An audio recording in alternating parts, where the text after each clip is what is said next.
The sun was warm in the living room, casting bright golden patches of light across the wooden floor. It was a quiet afternoon, the kind where even the birds outside seemed a little sleepy.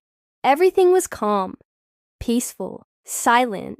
At the center of this perfect scene was a cat named Milo. Milo wasn't just any cat.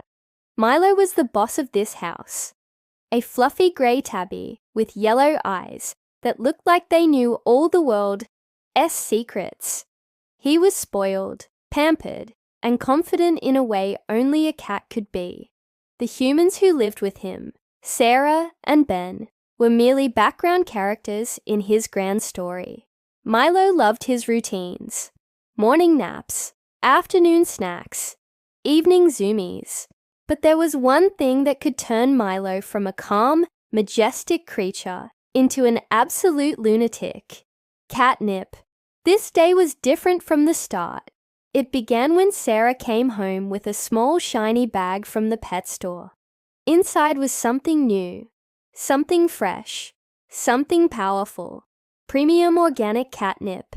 Milo didn't know it yet, but soon, this ordinary afternoon would become the craziest day of his life. Sarah walked into the living room, shaking the little bag in her hand. Milo's ears twitched immediately.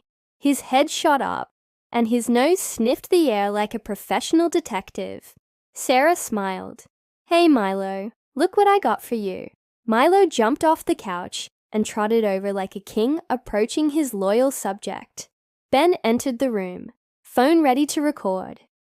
"This is gonna be good," Ben whispered. Sarah poured a small pile of catnip onto Milo's favorite playmat. Milo sniffed once, then again. Then he buried his entire face in the pile. At first, it was the usual reaction. He rolled in it, kicked his legs in the air, and purred like a motorcycle. But very quickly, things started to look different. Milo's eyes widened. His tail puffed up to twice its normal size. He froze for a second, staring at the wall. Then, out of nowhere, he launched into the air like he had rockets in his paws. He landed sideways, rolled over twice, stood up with his back arched like a Halloween decoration, then skidded across the floor, chasing absolutely nothing. Sarah and Ben burst out laughing. "Oh my God, it hit him so hard," Sarah said, barely able to breathe from laughter. Milo was now hopping around the room in strange zigzag patterns, his eyes huge, pupils like dinner plates. He was chasing ghosts only he could see. He jumped onto the couch, slid off the other side, ran straight into the hallway rug, got tangled, freed himself, and kept running. Ben followed him with the camera.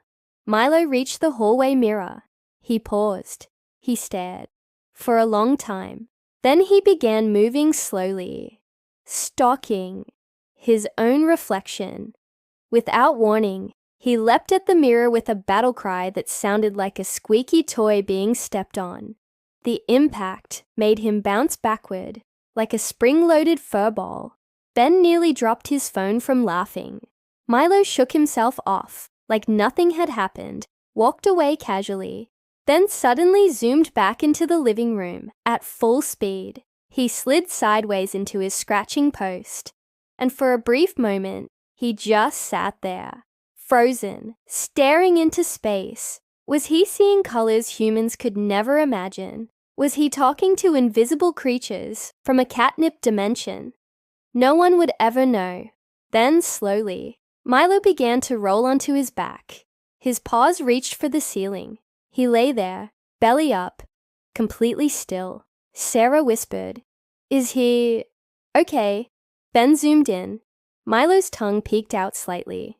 Then, from this peaceful, blissful pose, he erupted into motion again, flipping backward like a tiny acrobat, rolling across the floor, batting at dust in the air. At one point, he lay on his side, slowly patting the floor like he was petting an invisible friend. Ben whispered, "This is the strongest catnip I've ever seen." Milo was now in his final form. He sat in the middle of the room, fur sticking out in every direction, one eye half closed, the other staring into the unknown. Then came the slow-motion wobble. He stood up, took 3 steps, and tipped over like a falling tree. Thud, flat on his side. But the look on his face wasn't fear or regret. It was pure bliss, fuzzy, unfiltered happiness. Sarah sat beside him and gently stroked his back. "You okay, little dude?" Milo purred without moving. 5 minutes passed. Then 10. Milo finally sat up. He shook his head slowly, like he'd just returned from another galaxy. He blinked at Sarah, then at Ben, then down at the tiny pile of leftover catnip. Very slowly, very carefully. He lowered his head and sniffed again. Sarah gasped. "No, Milo, I think you've had enough." Ben laughed, but it was too late. Milo was diving back in. One deep sniff, and off he went again.